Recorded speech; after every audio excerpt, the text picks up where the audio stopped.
thought leadership from PwC. Welcome to PwC's Accounting Podcast. I'm Heather Horn. Thanks for tuning in to the next episode in our Full Disclosure series, a show all about presentation and disclosure from the top of the financial statements down to the last footnote. While it may sound like Accounting 101, I guarantee you'll learn something new each episode. Today's focus, presentation and disclosure requirements for lessees on their lease disclosures. Just gaining a good understanding, even finding all the documentation and making sure that you're ready to adopt the standard when it goes live is probably the most important thing to do. Just get the information. Start early. Don't underestimate the effort that it's going to take. Those are my guests, Marc and Suzanne Stephani, both directors in PwC's National Office. There can be a lot of stumbling blocks when it comes to getting your leasing disclosures right, so Marc and Suzanne are going to break down what you need to know by sharing helpful insights and key reminders.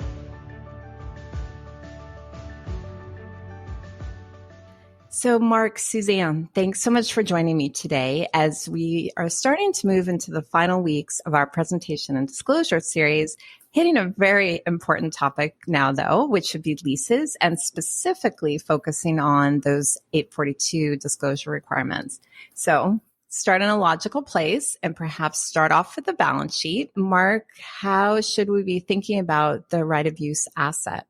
Yeah. Hi, Heather. So when we think of the right of use asset, we think of this typically as a non-current asset. It is similar to other PP&E type assets. I think the biggest thing to remember on the balance sheet is the unique requirement within Topic 842 that when you present your right of use assets, if you have operating lease right of use assets and finance lease right of use assets, they have to be on different financial statement line items. So they can't be in the same place. So just something to bear in mind. For example, if you have your operating lease right of use assets with PP&E, then your finance lease assets, which are even more PP&E like, actually have to be in a different line item. And of course, we'll talk about that later, but you have to disclose which line item they're in. And again, in terms of current versus non-current, think of a right of use asset from that perspective, similar to a fixed asset, so that you generally would never have a current portion. It would always be just a non-current asset. All right, that's helpful. And then Suzanne, of course, thinking about the liability, I turn to you since you and I often speak about that side of the balance sheet. So what can you share with us on the lease liability? Yeah, let's start at first on where on the balance sheet the lease liability should be presented. So the guidance requires that the lease liability for a finance lease and the lease liability for an operating lease have to be presented separately on the balance sheet. So similar to like Marc said for the right of use assets. Some companies do put lease liabilities in other liabilities line, which is fine, but you have to disclose which line item the lease liability is included in the balance sheet. And again, it can't be in the same line. So you can't put finance lease liabilities and operating lease liabilities in the same other liabilities line. I know I said liabilities many times there, but hopefully that was clear. Well, and if I'm doing my math, you could wind up with 4 new lines from all this, depending on how you classify these things. So Anyway, all right. So how about current versus non-current, Suzanne? Yeah. So that classification of the liability as current versus non-current, it actually follows the same rules as any other debt instrument, like we've talked about many times. But if you think about the lease liability, it's really working like an amortizing loan. And for amortizing loans, when you think about classification as current or non-current, there's a few policy choices. So one option would be you take the contractual lease payments that are due in the next 12 months from the balance sheet date or operating cycle, if you're using that. You take those contractual lease payments and you present value them to the balance sheet date using the liability's effective interest rate. That amount you put in current, and then obviously the rest is in non-current. That's one option. Another option that some companies do, and this is just simpler, but they take the undiscounted contractual lease payments that are due in the next 12 months and make them current. That's another option. So the third option would be use the lease amortization schedule. So remember, when you set up a lease liability, you have an amortization schedule, and each cash payment, a portion of it is attributed to a principal payment that reduces the liability, and a portion of it is attributed to interest. So some companies take that schedule and use the total principal payments that are due in the 12 months following the balance sheet and make that current. So the point here, though, is this is really nothing new. It's policy choices for amortizing debt, and companies may already have a policy, and they should stick with that consistently for all loans. All right. So Suzanne, just to clarify that point then, you couldn't have a different policy between other loans and then these leases. Right. If they're all amortizing loans, they should be consistent. Yeah. Okay. That's helpful. So then, Marc, let me go back to you with my next question. And this would be on lease incentives. So I know frequently in real estate leases, the lessor will give tenants improvement allowances to be used. And I think the three of us have talked about some of these examples on past podcasts and webcasts. So maybe give a little bit more background on what we're talking about with those incentives, and then how should those be presented on the balance sheet? You're right, Heather. We have talked about lease incentives in the past. And you're also right that whenever lessors give lease incentives, it's actually very common for them to collect the lease incentive after the lease has already commenced. Frequently, it's to reimburse them up to a certain limited amount for expenditures that they've incurred, for example, to outfit the new space or even to move into the new space. So in many of those cases, the new space is already available and the lease has commenced. We've gotten a lot of questions about whether that receivable from the lessor should be, presented on the balance sheet as an asset or as a reduction to a liability. And we note that the lease liability on the balance sheet is the discounted amount of your future lease payments being a defined term within the standard, and lease incentives is actually part of that definition of lease payments. So we think the best presentation is to include the lease receivable, the incentive receivable, as a negative cash flow within your lease amortization schedule and include it in the liability. Okay. Now, Suzanne was talking a moment ago about, current versus non-current. Sometimes you've gotten follow-on questions. This is not common, but sometimes those lease incentives are so significant, they may even exceed the amount of payments you have to make in the next 12 months. So your net position in the next 12 months is actually a cash inflow rather than a payment outflow. So in those cases, questions have arose as to, well, how do you figure out current versus non-current? We think that if your net cash position in the next 12 months is a cash inflow from your lease liability, we think that your current lease liability would be zero and the entire lease liability would be non-current. So, Marc, to clarify, you wouldn't actually set up a receivable in that case. You would just put the remaining amount of the incentive as a deduction to the long-term portion? That's right. It would be part of you would think of it this way. You do a loan amortization schedule that happens to have one line item in that loan amortization schedule. That's a cash inflow rather than a cash outflow, and figure out the discounted value using those cash flows. All right. Got it. That's helpful. Thank you. So then let's move on to the income statement. How would we think about expenses associated with leases? And Marc, I'll stick with you for that question. Sure. So we've been saying all along that, on the balance sheet, the operating leases and the finance leases have to be shown separately. Luckily, we don't have to say that for the income statement because their very nature is different, right? I'm going to actually start with finance leases for the moment. So on the finance lease, right, similar to the old capital leases, that consists of like an interest portion and an amortization portion. And you would record those expenses typically in the two line items, one with your other interest expenses and the other with your other depreciation and amortization expenses. With an operating lease, however, even though it's grossed up on the balance sheet, a separate asset and liability, we don't split out the expense between any portions. Rather, we show the entire operating lease expense as a single lease expense line, if you will. And that would also include any variable expenses associated with the operating lease. So that would just be a single line item within continuing operations, right, of your single lease expense. Now, I mentioned variable expense, if I could just go back to that for a second. So I just said that on an operating lease, that should be just part of your single lease expense. We've gotten the question, what do you do with that on a finance lease? Is it the interest portion? Is it the amortization portion? Or is it something else, right? So I think in most cases where you have a finance lease liability, that you're going to have a lot of lease payments, fixed lease payments, and the variable lease is kind of like a kicker, right? So we would typically think of that as additional interest expense. And that's where it ought to go. We have had some situations where you have a finance lease, but there's no lease liability or a very little lease liability because almost all your payments are variable rent expense, right? And in those cases, it would seem odd to have this giant interest expense when there's no underlying financing on the balance sheet. So in those cases, we don't think you should have it there and maybe just call it lease expense. So it may depend on your facts and circumstances, but I think for most people where you have a significant lease liability, but you also have some additional variable lease expense, we would consider that just incremental interest expense for the P&L. All right. Very helpful. So then let's move on to the cash flow statement. And Suzanne, I feel like this is a topic you and I frequently speak about, but specific to lease related items, how should payments related to lease expense be presented in the cash flow statement? And I know there's a little nuance here, so curious to hear what you're going to tell us. Yeah, sure. So I guess I'll start with finance lease because that's a bit simpler. So the finance lease in the statement of cash flows, it's just going to be treated like any other debt instrument, right? So that's pretty straightforward. Where we get most of the questions is around the operating lease payments and the use of the indirect method when you're doing the statement of cash flows, which I think nearly everyone does the indirect method. So we'll focus on that.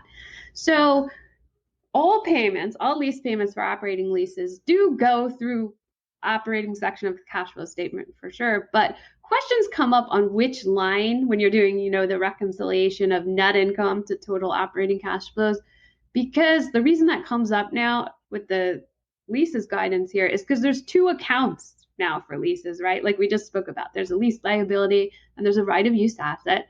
And they're both impacted by the single lease expense that goes through net income and other changes.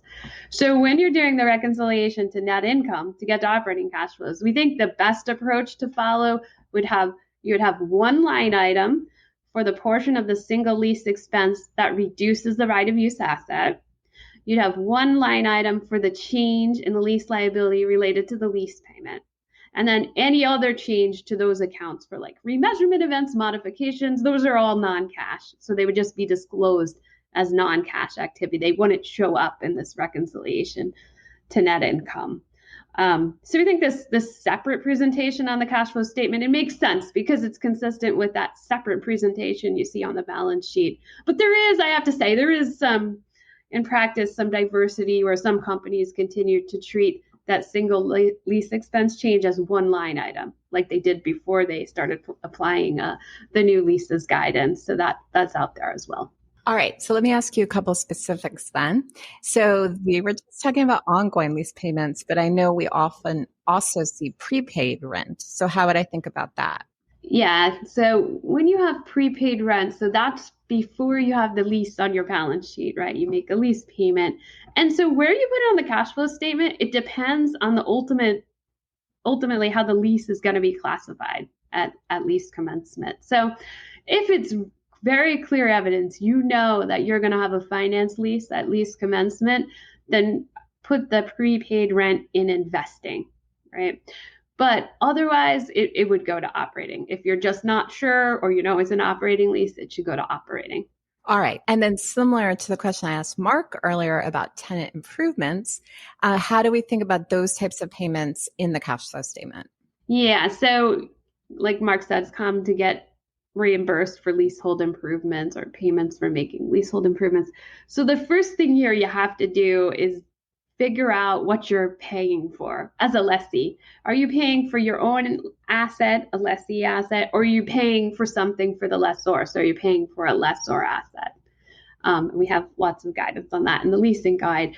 But basically, if you're making a payment for a lessee asset, you're making a payment for your own fixed asset, right? So that's investing. But sometimes the lessor will reimburse you for that asset, and that would be treated like a lease incentive. So if you get a lease incentive, it's treated like any other lease payment. So if the lessor paid you for your own asset, when you get that cash in for an operating lease, it would be an operating inflow because you're getting cash in. Now, if you're paying as a lessee, you're paying for a lessor asset, then that would essentially be, we think you'd be paying that before lease commencement. That would essentially be treated like prepaid rent, and you'd follow the model I discussed earlier. So if it's for an operating lease, it would be an operating. If you knew it was going to be for a finance lease, it would go into investing. All right. And I guess one thing that came to mind that maybe we should have prefaced this whole discussion, we are looking at all of this through the lens of the lessee. Right. Is that just That's confirm? True. Yes, just because I think there's many more lessees out there. Yep, totally makes sense. Just wanted to make sure for our listeners, they knew that all of this is through a lessee lens. All right. So then with that, let's move on to disclosures. And I know that there are many new disclosures compared to what we had under 840. And these expanded disclosures are really to help the users better understand the amounts, timing, uncertainty of cash flows related to companies' leases. But again, it's a lot and it's new. So Marc, just focusing in on disclosures, where would you start? Yeah, Heather, the one caveat I would give to any of the disclosure requirements is, one thing I found interesting so far, we have not seen a lot of SEC comments yet on 842. It's a brand new standard. However, I don't want to call it a theme, but if there is some commonality to some of those SEC comment letters, they've talked about wanting to be more specific on the disclosures and not have boilerplate disclosures. So we're going to have qualitative disclosures and quantitative disclosures, and especially on those qualitative ones, it would seem from the SEC comments that we should really try to be more specific to our unique fact patterns and not be boilerplate kind of regurgitating sentences from the standard, right? So let's talk first about those qualitative disclosures. So we have to disclose, the nature of our leases or subleases, right? So that would include like a general description of the leases, whether those leases have requirements to make variable payments and under what terms and conditions you would make those payments, right? What determines the variability. So for example, if you had retail stores that included fixed rents and percentage sales, variable payments, disclose that fact, right? They want to disclose, or the standard says to disclose whether we have extension options or termination options, and generally whether those are included in the lease liability or not, right? We have to disclose the existence of residual value guarantees and the existence of any covenants or restrictions. And this is one of those silent type of disclosures that a lot of companies are unaware of.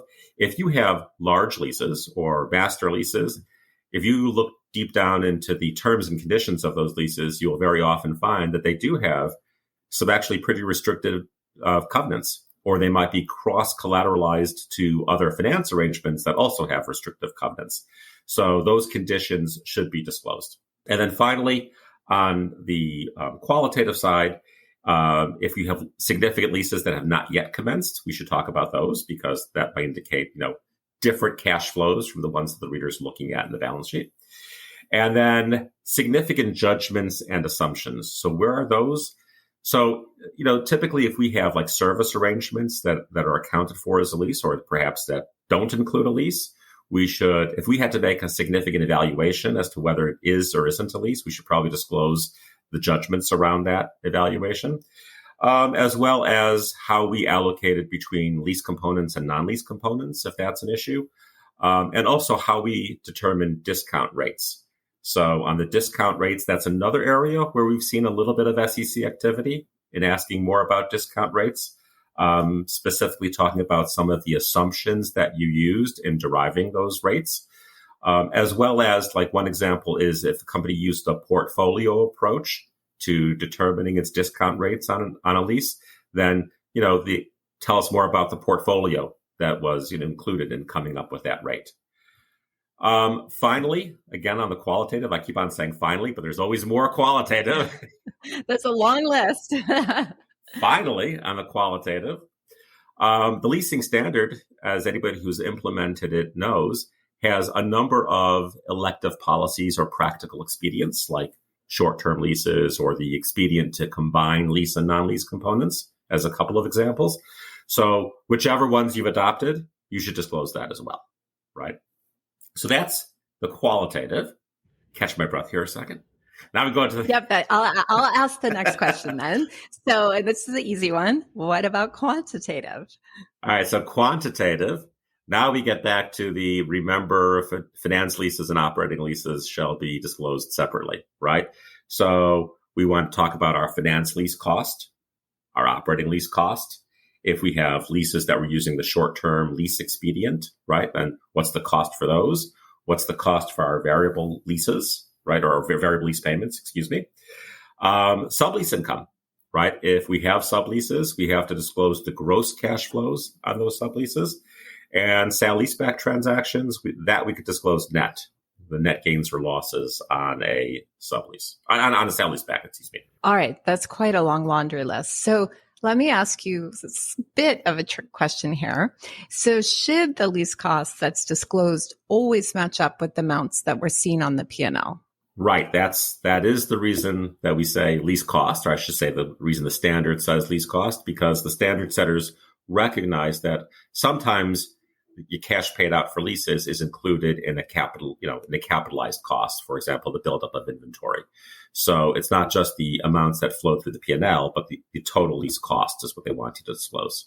All right. So just to clarify that one then, Marc, I just want to take an example. So if you have a piece of equipment that's being leased that you're using maybe for construction or, to your point, for creation of inventory, then those costs would be being put on the balance sheet.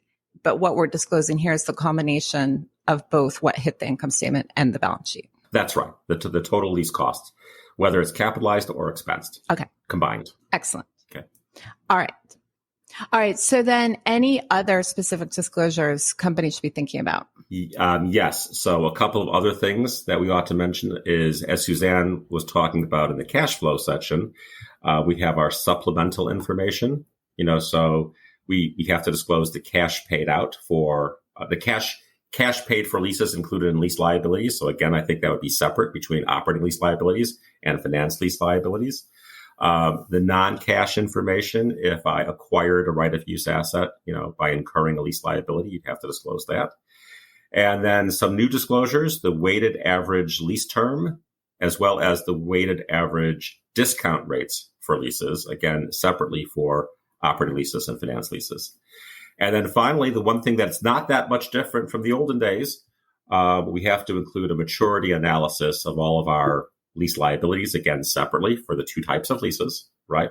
And that would include the undiscounted cash flows related to your leases, for each year for the next 5 years, and a total for the aggregate thereafter, and a reconciliation of those undiscounted cash flows to the lease liabilities on your balance sheet. That part, of course, is new for operating leases because they weren't previously on balance sheet.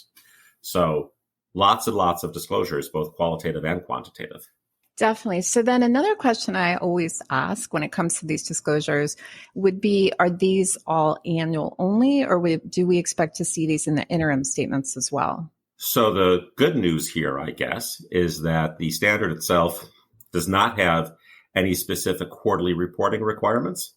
So if you're just following Topic 842, there's no disclosures required on a quarterly basis. However, Topic 270 really covers interim disclosures and interim statements. And those, that standard would require you to disclose any significant changes from your most recent year end.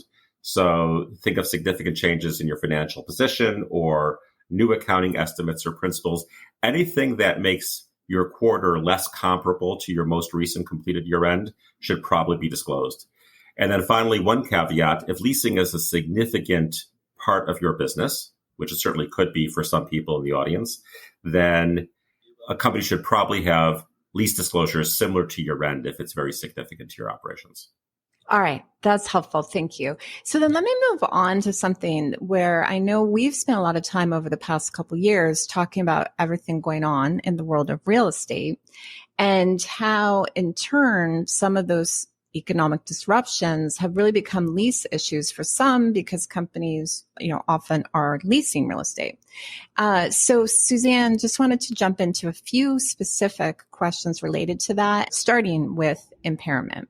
Yeah, sure. So if there's an impairment, the right of use asset is going to be written down with an impairment charge, right? And the impairment charge would be treated like any other impairment charge in the income statement. So now after you take an impairment, you have the right of use asset is a smaller amount now because it's been written down. So the expense going forward is going to change.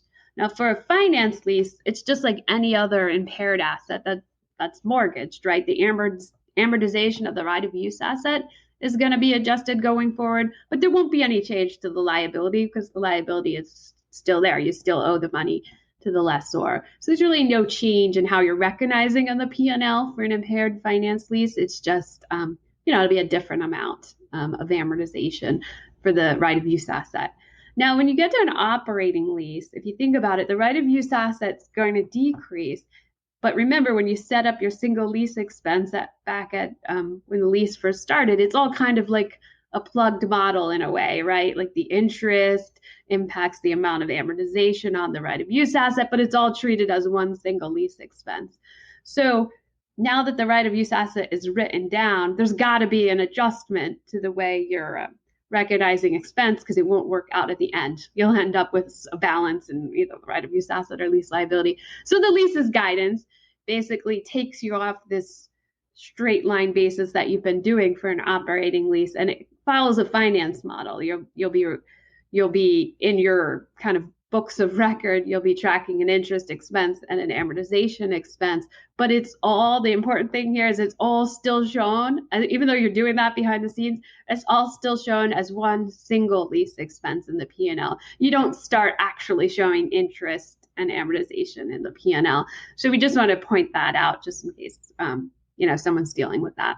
All right. And then what about termination payments or payments made for modifications? Yeah, so we're seeing a lot of modifications and sometimes terminations now with changes in the way real estate is being used. If you have a termination payment or modification payment to the lessor, it's all treated just like any other lease payment. So you're not breaking it out as a separate line item. You just basically follow the treatment you would do for any lease payment.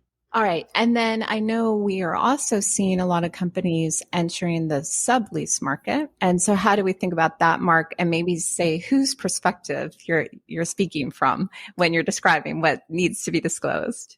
Well, that's a good point. And we are seeing, we're getting a lot of questions about subleasing. Certainly if people haven't been actually subleasing, they're certainly trying to sublease their properties. And they're interested to know, how that's presented and disclosed in the P&L. So whenever you're talking about a sublease, you're basically always talking about a lessee that happens to be acting in a role of also a lessor because they're trying to sublease out this leased-in property. So the basic question we often get is gross versus net. And as I mentioned before, one of the disclosure requirements is to disclose the gross income separately from the head lease expense, right? So we know what to do from a disclosure perspective. Interestingly, the standard doesn't actually address the presentation in the P&L, right? So, when it comes to the presentation of the P&L, I guess there are potentially two views. One view is gross, the other view is net. Gross would always be acceptable, point blank, right? It offers better information to the users, and it does follow the balance sheet because on the balance sheet, in most cases that you have a sublease, you're going to leave the lease liability on the books for the head lease, and you'll just record the sublease income, typically on an operating lease on a straight line basis, as a lessor would. So the balance sheet is gross.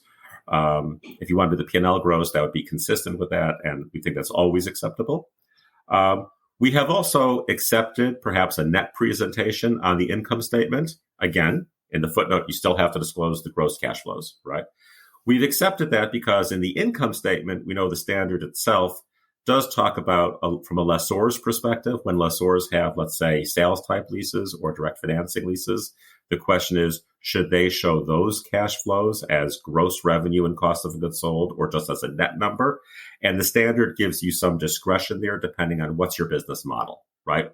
So here too, we think in the P&L, consider what your business model is, right? If it's just a one-off transaction, then perhaps net would be okay. If somehow this is really what you're doing for a living, right? Which, could be the case, right? If that's what you're doing for a living, then certainly gross be a better presentation. But in terms of the P&L, there's a little bit of diversity perhaps in approaches that should be tied to the economics. All right. Very helpful. So then think we've covered most of our topics today, but I do have a few final wrap-up questions. And first ones are my favorite new segment, which I don't think either of you have been lucky enough to participate in the past, but this is my new segment of Stump the Guest. So I have two questions for you. So you have two chances to get these right. So the first one is that ASU 2016-02 was sort of the original guidance that led to 842, but how many subsequent amendments have there been since that was issued? I'll go first. I'll just give a guess. I'll say 6. All right. And Suzanne? Yeah, I'm similar, but I will go 7. All right. So then the question is, are you allowed to go over or not? But anyway, I'll double check the answer and then we'll find out who was closer.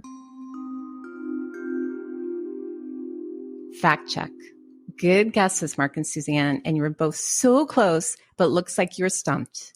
The correct number was 8. All right, so here's the second one. This one I think you guys are going to get, actually. So how many members were there on the Transition Resource Group for Leases? I'll go first this time. I'm sorry, I don't know, but I'm guessing 15? All right, Marc? The transition resource, I think that's a trick question because I don't think there was one for leases, unlike revenue. It's a trick question. No. So I will, final answer, 0. Yes. Oh my gosh. Well, it was intended to trick you, Suzanne, and I actually like your guess. So, but Marc on this one, I will confirm was correct. There was not, unlike other recent new standards, there was not a transition resource group. So it's very much a trick question. So now I'll go to a very easy question. No tricks here. If our listeners want to know more about leases, or more about leases in general, but specific to presentation and disclosure, where should they go look for more guidance?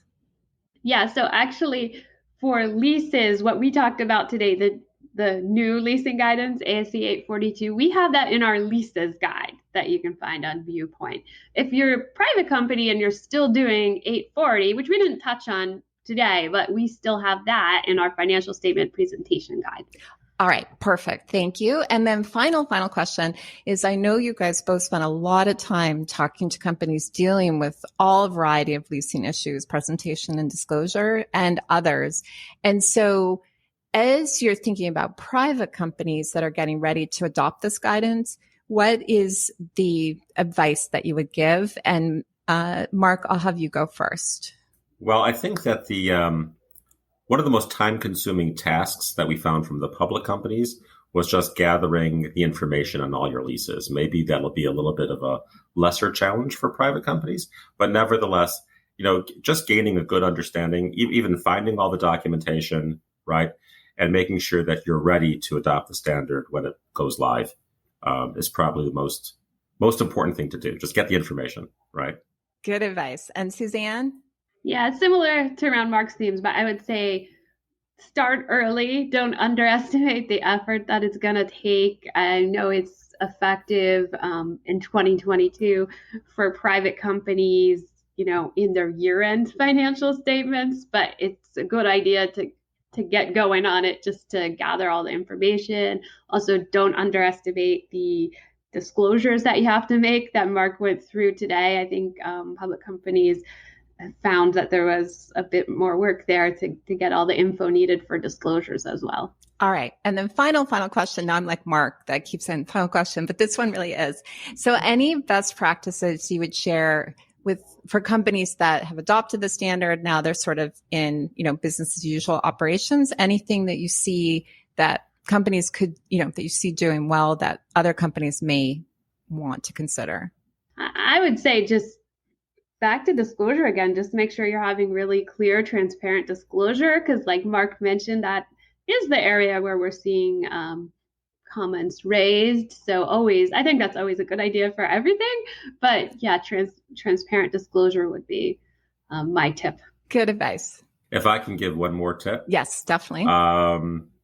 In this era of changing economic circumstances with COVID and whatnot, companies may not have expected to have as many, either lease modifications or triggers for reassessment, right away after adopting the standard as they may have thought. So really developing processes to make sure you're capturing all this information on a timely basis, I think is just something companies should be aware of because, like I said, circumstances have been changing rapidly, perhaps more than expected. All right. Great advice from both of you. And as always, thank you for all your insights.